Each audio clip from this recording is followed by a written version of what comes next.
Good morning. How are you?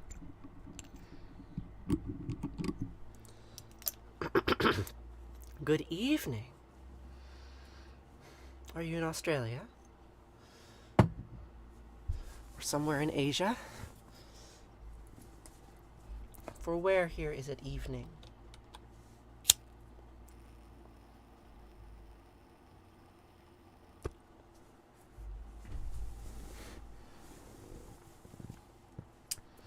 "50 years since when?" Australia. So, today we're gonna say some words that we have said before, because repetition creates meaning, and meaning is hard to come by these days. So we'll start by taking a deep breath in and then exhaling with a low, even tone.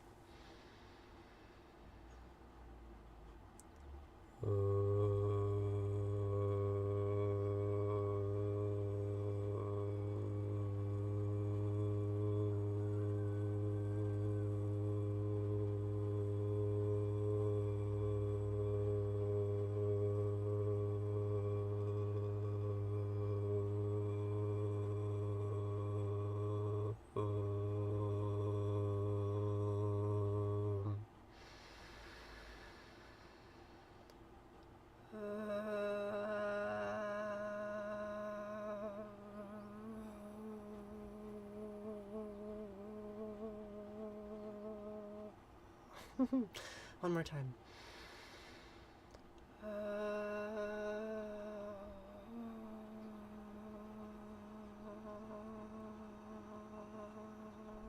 Look very nice, but the sounds coming out of my mouth could be better. Well, that's why it's a warm-up. It's practice.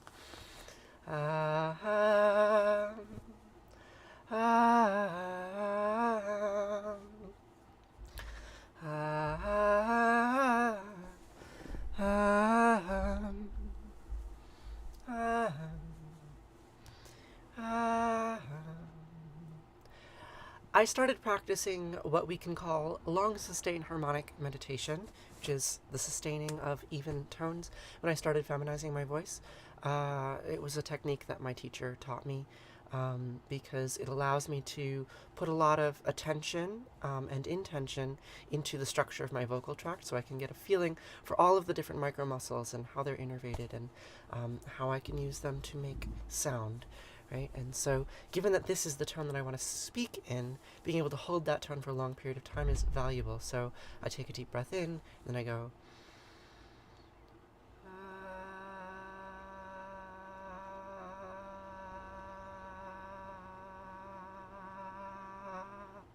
Right? And of course, I'd like that to be louder, I'd like it to be longer, but it's a challenging task, and so I practice it every day. What is this? What is this? Well, what we're going to do now is we're going to say some very old words. We're going to say some words from the book of Deuteronomy, and they sound like this. Shema Yisrael Asher Eloheinu Yahweh Echad.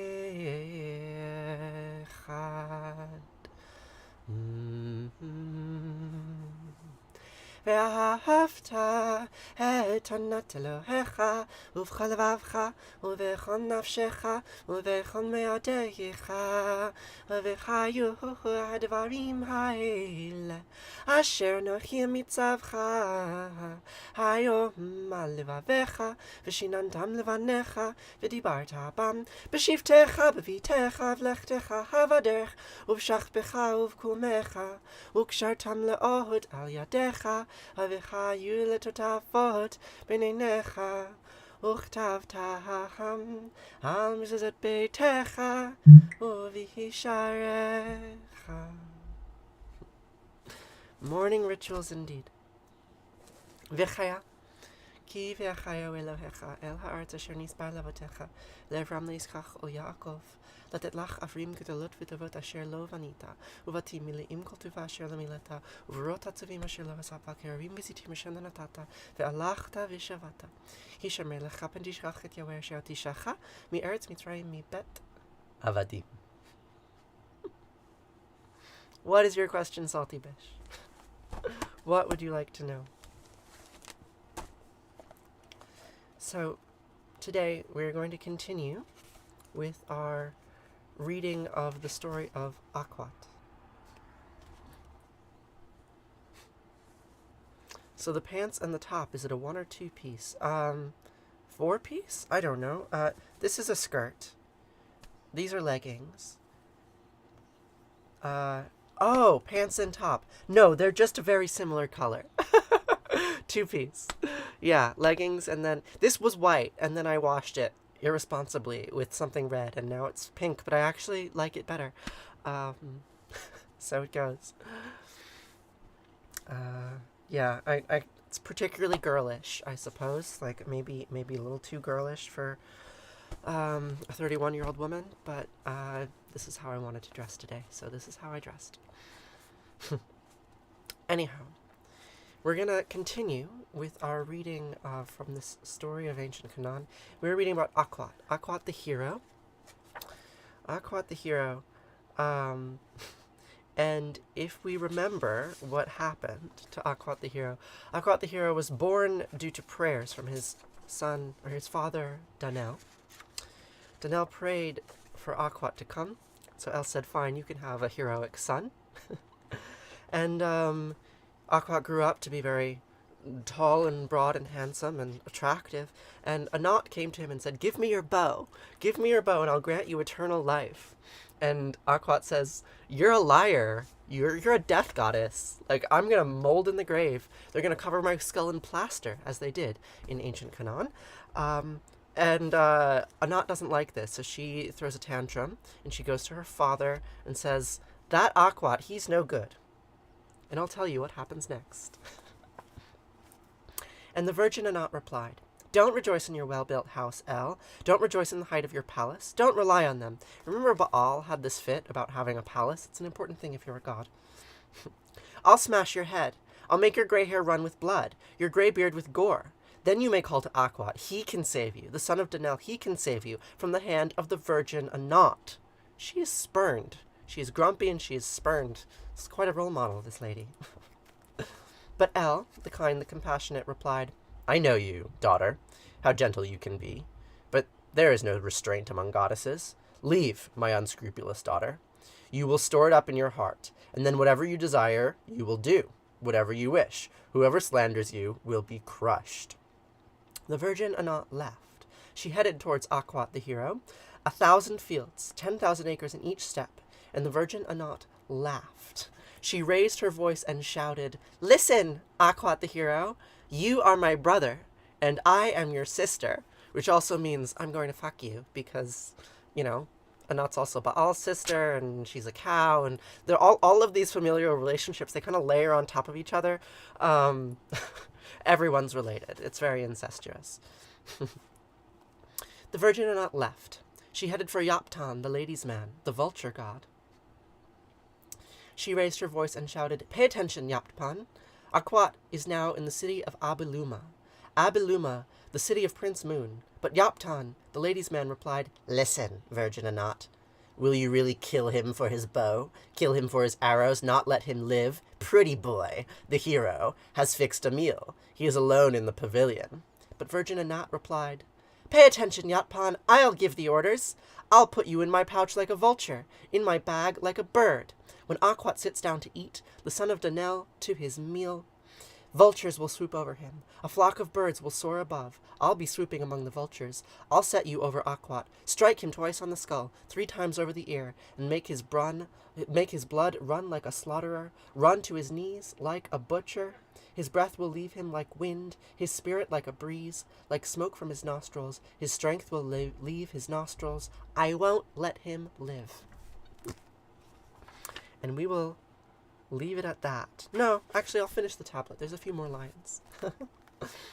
She took Yakptan, the lady's man. She put him in her pouch like a vulture, in her bag like a bird. When Aquat sat down to eat, the son of Danel to his meal, vultures swooped over him. A flock of birds soared above. Among the vultures swooped a knot.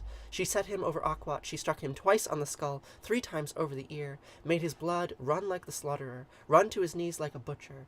His breath left him like wind, his spirit like a breeze, like smoke from his nostrils, and she wept. What is the name of this book? The particular book is called Stories of Ancient Canaan, translated by Michael David Coogan. But of course, the story is the story of Aquat, right? And it wasn't originally published in a book. There was no paper publishing back then. It was written on clay tablets in the city of Ugarit on the Syrian coast.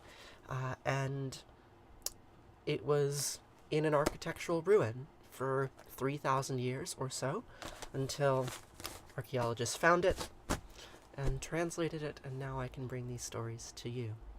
And I feel pretty blessed that I get to share these stories with you. They mean a lot to me, because of their age, and also, I mean, just like think about this character. Like, here she is, right? This is Ishtar.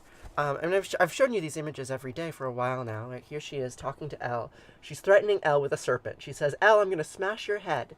I'm going to make your beard run with gore. Right, and here we have another version of her. This is Kadesh. And again, she's holding snakes and she's riding a lion and she's arousing gods to her left and right. Like, this ancient goddess figure, this image of her, like, we don't have anything like it in modern mythology. Like, she's nasty, she's petty, she's sexy, and she can resurrect you. Like, it's so great. It's really good. Right, the Jesus story has been distilled of her, sanitized, so that the Anat character is no longer there, but the resurrection still happens, so you know she's there somewhere. I think it's really great. That triple threat girl, yeah. So, how much time do we have? We have 15 minutes. What got me interested in Hebrew? It was placed into my psyche like a scar, right? I inherited the trauma of my ancestors. I can't not be interested in Hebrew, because it's where I come from. And when I was very young, my mother brought me into an environment where the words were drilled into my mind before I understood their meaning. Which is how it goes with culture, I suppose. What do I feel about the land back movement on this continent? I think that the idea of repatriating land to indigenous people is very noble. And with the concept of nobility comes other concepts like righteousness, and it's idealistic. And that doesn't mean that we shouldn't try to make it happen, but, you know, the state of the world is a complicated one, and in order to undo suffering, you must cause more suffering, basically, is what I believe. That you can't fix crimes by doing more crimes, even though that's the only way to fix crimes. I'm not fluent in Hebrew at all. No, I just have some words memorized. I have some prayers memorized. Lumps of moss, right? So there's this prayer that I say every day. I don't know if you were here for it when I said it earlier today, but I didn't translate it, so I can translate it for you, right? Or say it again. V'chaya ki v'chayo Elohecha el haaretz asher nisbai lavotecha levram liskachol Yaakov letet lach avrim gedolot v'tavot asher lo vanita uvati mileim kol tuva asher mileta uverot hatzavim asher lo asat bal kerubim v'zitim asher lo natata ve'alachta v'shavata hishamer lecha pen tishchach et Yahweh asher teshacha me'eretz Mitzrayim mibet avadim, right? When Yahweh Eloheinu brings you into the land that he swore to your fathers, Abraham, Isaac, and Jacob, to assign to you great and flourishing cities that you did not build, houses full of all good things that you did not fill, hewn cisterns that you did not hew, vineyards and olive groves that you did not plant, and you eat your fill. Take heed that you do not forget Yahweh, who freed you from the land of Egypt, the house of bondage. Right, so these are 2,500-year-old words that were written in the book of Deuteronomy to remind the Jews who were returning from Babylon that when they returned from exile and moved into houses that previous refugees had been given by the Babylonians, that they were not in clean moral standing, right? Simply the fact that their ancestors had occupied that land before didn't mean that they weren't stealing houses from the people that they conquered after, right? And the same thing happened after World War II. Palestinians were removed from their houses and those houses were given to Jews. And so I say these words to remind myself that I also live on stolen land, right? Like the land that I live on was occupied, inhabited by the Oneida people once. Can I give this land that I live on back to them? No, I can't, right? For a good number of reasons. Do I think that they deserve to live here? Absolutely, right? I inherited wealth from this land. But the world is complicated, and theft is predicated on theft. So, what are we to do? I don't know.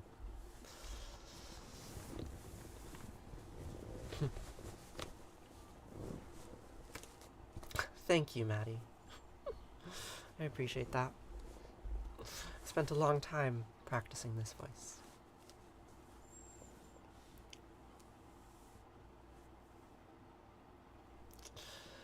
Yes, it's possible to give land back without violence, for sure. But it's hard. It is hard. So, I have to leave very soon, because I have a class starting at 10. But we can conclude with Arati and Kaddish, and then I will see you here tomorrow to say these words once more.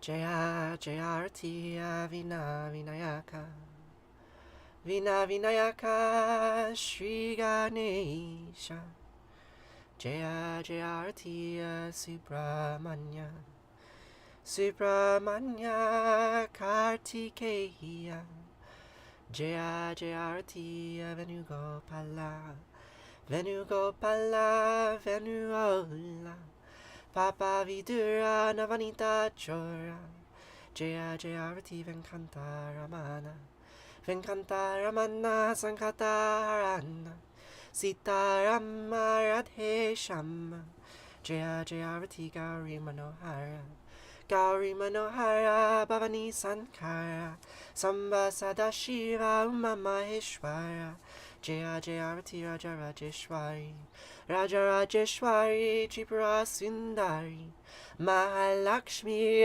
Mahasaraswati Mahakali Mahashakti Jaya Jaya Arati Anjaneya Anjaneya Harimanda Jaya Jaya Arati Dattatreya Dattatreya Trimutra Vatara Jaya Jaya Arati Adityaya Adityaya Bhaskaraya Jaya Jaya Arati Sanischaraya Sanischaraya Bhaskaraya Jaya Jaya Arati Sankarachaya Sankarachaya Advaita Gurave Jaya Jaya Arati Sadgurunata Sadgurunata Shivananda Jaya Jaya Arati Vishnu Devananda Vishnu Devananda Vishnu Devananda Jaya Jaya Arati Agastya Munaye Agastya Munaye Shriyama Priyaye Jaya Jaya Arati Ayappa Swamine Ayappa Swamine Dharma Shastave Jaya Jaya Arati Jesus Gurave Moses Gurave Buddha Gurave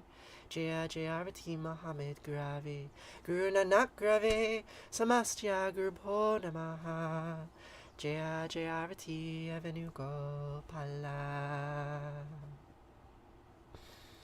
Lump of Moss, you're not being stressful. I appreciate questions like that. They're very important questions to ask. And I have been saying these prayers for 8 years in some form. Thank you for all those lovely little gifts, Ivory Gal. I do appreciate them. You have a good day too, Nova. Natatra Suyobati Natandrakaratam Nima Vidyobati Kutoya Magni Tomeva Bantamanamanti Sarvam Tasya Basya Sarmidam Vivanti Om Gange Kayamune Kaiva Kovari Saraswati Narmade Siddhikaveri Hiya Namastitam Namo Namaha Twameva Mata Chapita Twameva Twameva Bandisha Saka Twameva Twameva vidya, Javinam Twameva, Twameva Sarva Mama Deva Deva, Kayena Vacha, Manasendriyarva, Buddhyatmanava Prakrite Sabhavad, Karamyadyad, Mangalam Parasmahi, Narayana Iti Sarmar Payami. Sarvadharmam pravichaya mimikam sarvanam vrija. Aham sva sarva papayo mokshaya mimasicha. Whatever actions I perform with my body, speech, mind, senses, my nature, my intellect, or my emotions, all these, I dedicate to you. Thank you so much for being here with me today. We will conclude with Kaddish.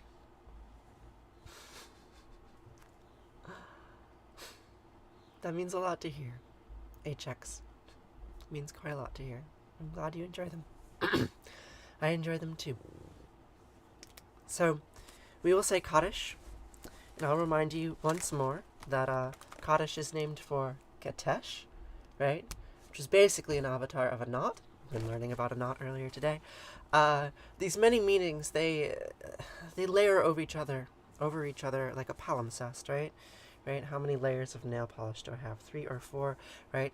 And each meaning colors the next and colors the next. Most people, when they say Kaddish, they think nothing of the ancient goddess Ketesh, right? They have no idea that she exists. Instead, they think of the word holy, right? But the history is there. The history of grief is there. People have been saying these words for 2,500 years because people have been dying and suffering for 2,500 years longer, 2.5 million years, 2.5 billion years, maybe, right? For as long as there have been living things, we have suffered, and we have had needs to ameliorate that suffering. And for the last 2,500 years, my ancestors have been saying these words in response. Yid Gadal, Vid Gadash, Shemei Rabbah, B'yama divrachute, V'yamlich malchute, B'chayachon, V'yamechon, V'chaye de kol Beit Yisrael, B'gala, B'zman kariv, V'yimru. Amen. Yehei Shemei Rabbah Miv'arach Li'alam, Omei, Omaya, Yitbarach, V'ishtabach, V'yitba'ar, V'yirmam, V'yitnaseh, V'yitadar, V'yitaleh, V'yitalal, Shemei de Kudisha, B'rechu, Le'ela min kol birchata, V'shirata, Tush birchata, V'nechemata, D'amiran B'yama, V'yimru. Amen. Yehei Shlamai Rabbah Min Shemaya V'chayim Aleinu V'yachol Yisrael V'imru Amen. Osei Shalom V'imramav Huya Asei Shalom Aleinu V'yachol Yisrael V'imru Amen. Osei Shalom V'imramav Huya Asei Shalom Aleinu V'yachol Yisrael V'imru Amen. Thank you all so much for joining me this morning. I love seeing you every morning too. So now I have to go, because I have students who will be showing up in my classroom in 5 minutes. Luckily, I don't have to go anywhere. The pleasures of being a teacher in 2022. Yes, but I will be back tomorrow, most likely, to say these words once more. I hope you all have a very lovely day. And I will see you then. Okay. Farewell.